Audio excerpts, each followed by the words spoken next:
Is it okay to use the word hate, as in, I hate something? The law of attraction police would have you think, nope. But I say, yes. Watch today's video and find out who's right. Hey, my happy shiny puppies. This is Melody Fletcher, author of Deliberate Receiving. Finally, the universe makes some freaking sense.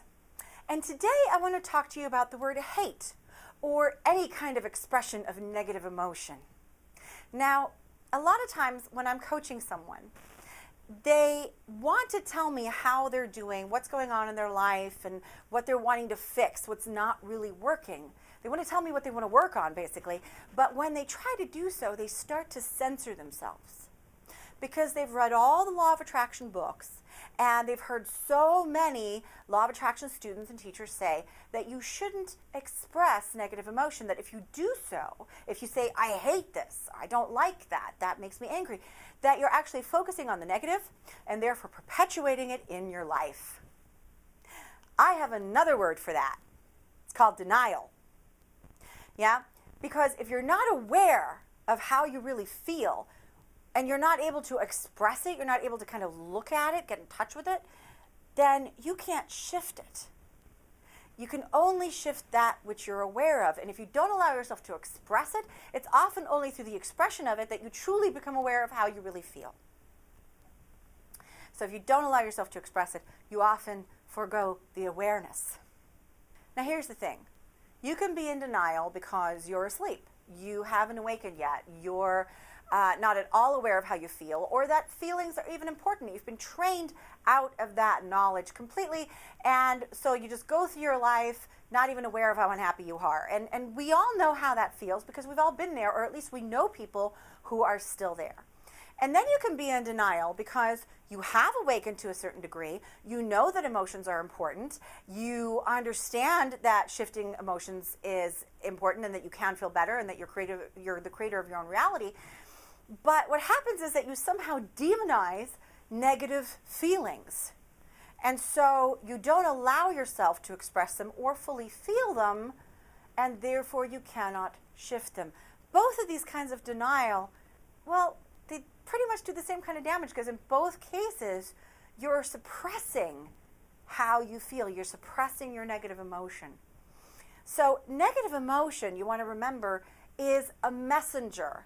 And it is a messenger that will deliver its message. And if you don't listen, it will manifest in bigger and bigger and bigger ways until it's screaming loud enough, or basically smacking you in the back of the head with a frying pan, so that you pay attention, so that you get the point. And then you look at it and you go, oh my God, this is too painful. And you finally turn the other way. You finally make a change. Now, it doesn't have to get that bad before you can make a change. You can feel a little bit of negative emotion, go, ooh, hello, friend. Let me hear what you have to say. Give me your message. It gives you the message, and then it goes away. Because when the messenger delivers his message, he leaves. He's done his job. Or, in case of emotions, they've done their job. But I can hear you asking, if you say that you hate something, are you not perpetuating negative emotion? No, you're not. Not necessarily. If you are aware of what you're doing, and you're doing it consciously, and that's the really pertinent word here, doing it consciously, then no, you're not. And you'll feel a great sense of relief when you finally admit how you truly feel.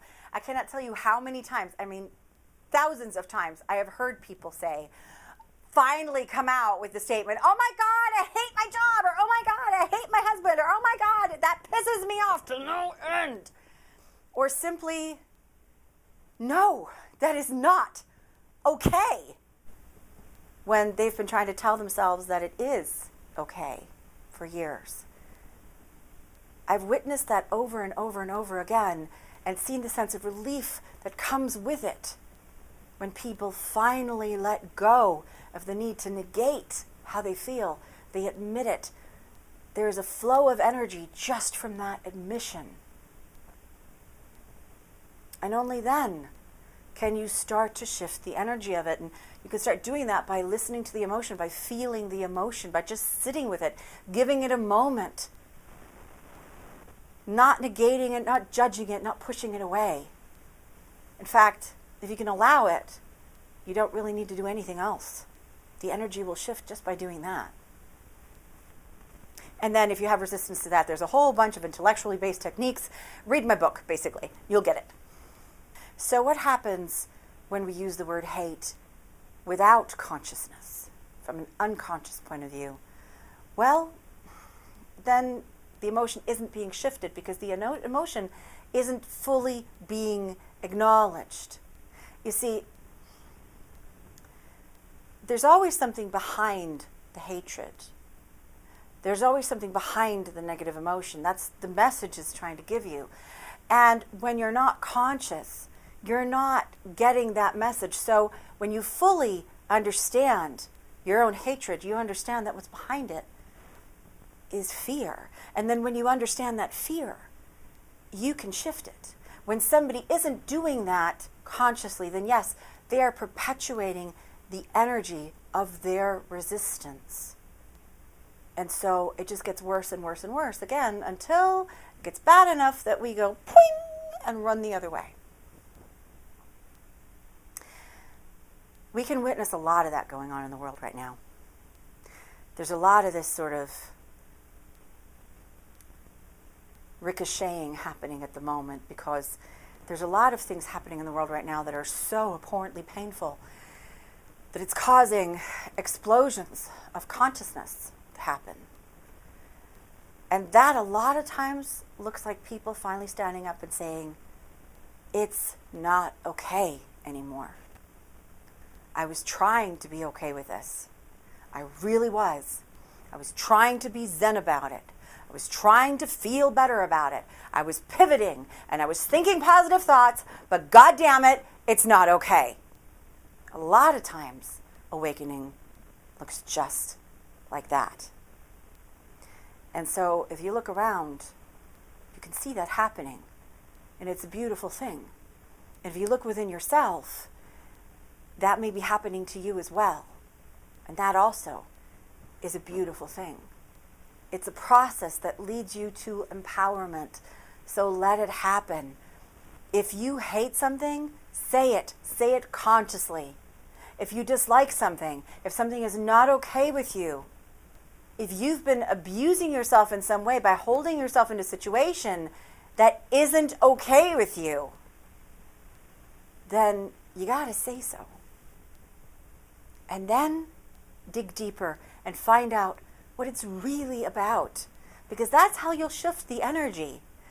You get to feel good, but oftentimes you have to first acknowledge how bad you're actually feeling before you can let the good feelings in. So I said at the beginning, tongue in cheek, some teachers say this and I say that, and who's right? Well, of course no one's right and everyone's right.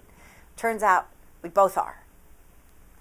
If you're doing it from an unconscious point of view, then saying I hate something doesn't really shift anything, and yet telling that person they shouldn't say I hate isn't going to do any good. They won't be able to hear you or understand what the hell you're talking about.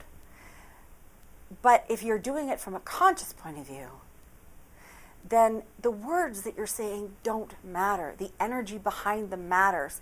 And if you are expressing something, if you're expressing your truth, then use whatever words you want. Because you're on your way to shifting to a better feeling truth. And you can only do that if you are completely and totally aware of where you are and how you're feeling. So I hope I have once and for all cleared up the confusion around this topic and giving you permission to use whatever words you want to express your truth on the way to becoming more empowered. If you're watching this anywhere but on my blog, then please come and join us at deliberatereceiving.com. Click on blog and join the conversation. That's where the best comments are, and that's where you'll also meet a super supportive community, my tribe, the Happy Shiny Puppy Army, a group of powerful, conscious creators who cannot wait to meet you. And that's also where you can submit your own question to possibly be answered in a video like this. So until next week, I'm Melody Fletcher. Thank you for bringing your special light to the world. Bye.